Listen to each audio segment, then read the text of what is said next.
तो MP board के कक्षा 10वीं के सभी विद्यार्थियों, जैसा कि वादा मैंने आपसे किया था, एकदम रियल पेपर, ठीक है, 75 में से 75 नंबर लाने से अब आपको कोई नहीं रोक सकता। देखिए इस तरह का आपका ये पेपर रहेगा, ठीक है, पूरे पेपर की जानकारी, ठीक है, पूरे सॉल्यूशन के साथ मैं आपको दूंगा, ठीक है, 75 में से 75 नंबर दिलाकर ही रहूंगा, ठीक है। देखिए तो वृत्त के किसी बिंदु पर खींची गई स्पर्श रेखाएं कितनी होगी?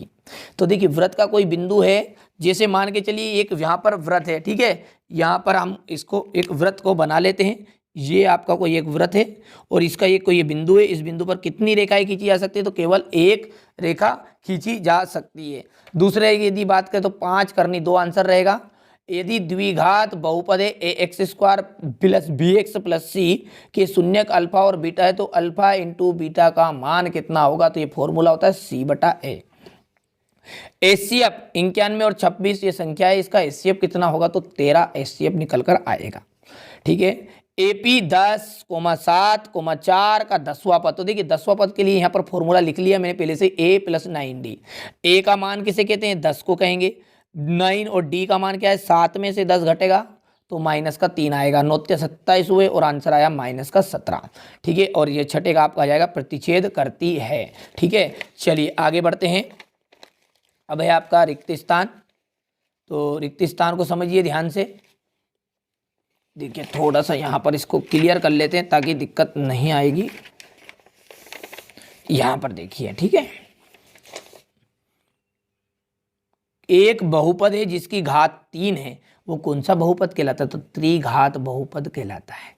प्रत्येक वर्ग कैसे होते हैं? समरूप होते हैं, ठीक है। जब वास्तविक मूल नहीं होता है तो क्या कंडीशन रहती है उसकी? b² जब होता है बड़ा है, कौन है? 4ac बड़ा रहेगा, ठीक है। बेलन के आयतन का फॉर्मूले की बात करें तो πr² रहेगा। इस सवाल का जो विविक्तकर है, जैसा कि आप जानते हैं d = b² - 4ac, ये विविक्तकर का शून्य वो रहेगा, तो इसका मान कितना आ जाएगा? 0 आ जाएगा।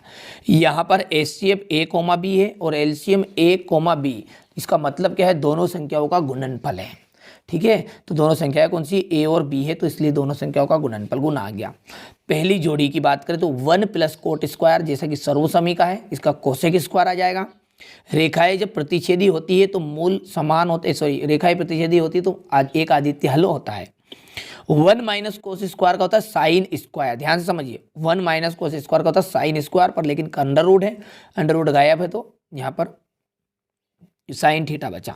धन पूर्णांक जो होती प्राकृत संख्या है sec² θ - tan² θ, ये आ जाएगी इसकी आपका 1, ठीक है। और विविक्तकर जब शून्य होता है तो विविक्तकर शून्य होता तो मूल समान और वास्तविक होते हैं। आगे बढ़ते हैं।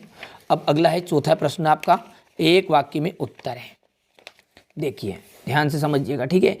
समीकरण ax² + bx + c = 0 में b² - 4ac को क्या कहते हैं? जैसा कि अभी आया था, अभी से इसे कहते हैं विविक्तकर।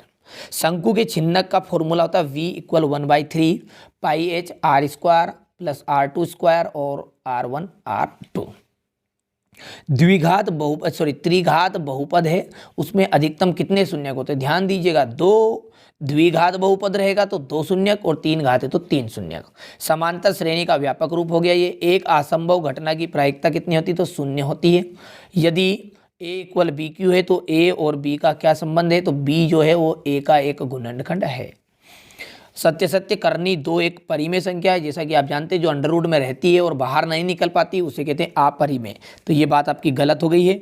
अर्धगोले का आयतन का फॉर्मूला होता है 2/3 πr³ 2/3। यहाँ पे 4/3 दिया है इसलिए असत्य हो गया है। यहाँ पर देखिए ध्यान दीजिए, x ब्रैकेट में x - 1 बराबरी पे 0, तो यहाँ पर x का मान 2 रहेंगे क्या? 0 और 1, तो बिल्कुल सत्य। क्यों? देखिए जब हम इसको x = 0 रखेंगे तो एक बार तो 0 हो गया, जब x - 1 = 0 रखेंगे तो ये 1 उधर के प्लस का हो जाएगा, तो ये बिल्कुल सत्य होगी। 3 माध्य का बराबरी पे बहुलक + 2 माध्य, बिल्कुल सत्य बात है। सभी वर्ग समरूप होते हैं, बिल्कुल राइट बात है। और यदि किसी बिंदु y अक्ष से उस बिंदु का वायु निर्देशांक कहलाएगी तो वो x निर्देशांक कहलाती है। क्वेश्चन नंबर 6 में देखिए, आपको अभाज्य गुणनखंड विधि द्वारा इनका एचसीएफ ज्ञात करना है। 6 और 20 के अभाज्य गुणनखंड विधि द्वारा एचसीएफ और एलसीएम ज्ञात करना है, ठीक है। 2 नंबर का प्रश्न है ये। इसके बाद में यदि कोई एपी है, उसका 17वां पद है 10वें पद से 7 अधिक है तो उसका सार्वंतर ज्ञात करना है। यहाँ पर 3,8, 13, 18 में कौन सा पाठ पद 78 है।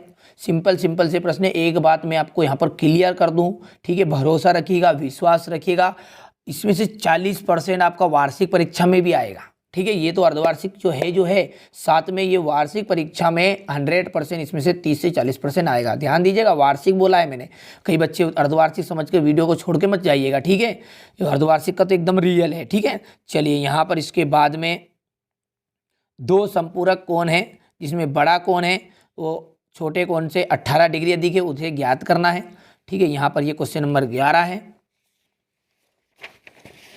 इसके बाद में यदि बात करें तो यहाँ पर देखिए, सिद्ध कीजिए कि 5 कोमा करनी 5 संख्याएं आपरिमेय है। 2x² + 3x + 1 को x + 2 से भाग देना है, ठीक है। इसके बाद में आगे बढ़ते हैं, ठीक है।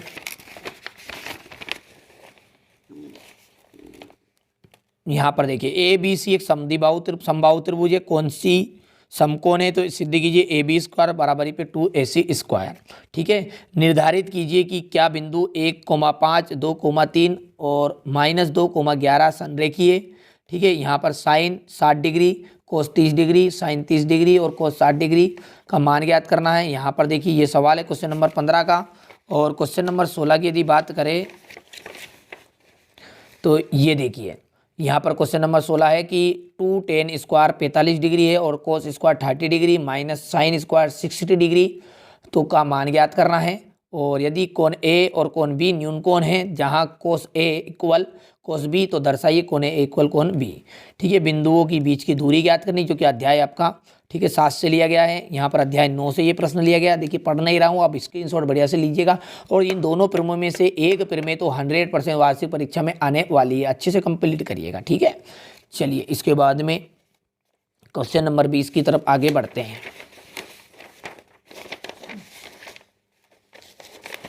ठीक है। यहाँ पर क्वेश्चन नंबर 20 को देखिए, यहाँ पर क्वेश्चन नंबर 20 है।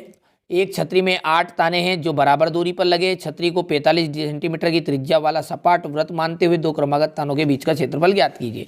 क्वेश्चन नंबर ये 21 है और ये क्वेश्चन नंबर 22, ठीक है। और अंतिम जो है आपका वो है क्वेश्चन नंबर 23, ठीक है। स्क्रीनशॉट बढ़िया से लीजिए, आप कोई दिक्कत नहीं है। पूरे पेपर का सॉल्यूशन अच्छे से कंप्लीट करिएगा। यही पेपर हूबहू आपका MP बोर्ड में आने वाला है। भरोसा रखिए, विश्वास रखिए, कोई गलत जानकारी इस चैनल पर नहीं दी जाती है, एकदम सटीक सही जानकारी आपको दी जाएगी। तो चैनल अभी तक सब्सक्राइब नहीं किया तो सब्सक्राइब करना मत भूलिएगा, नोटिफिकेशन ऑन करके जरूर रखिएगा।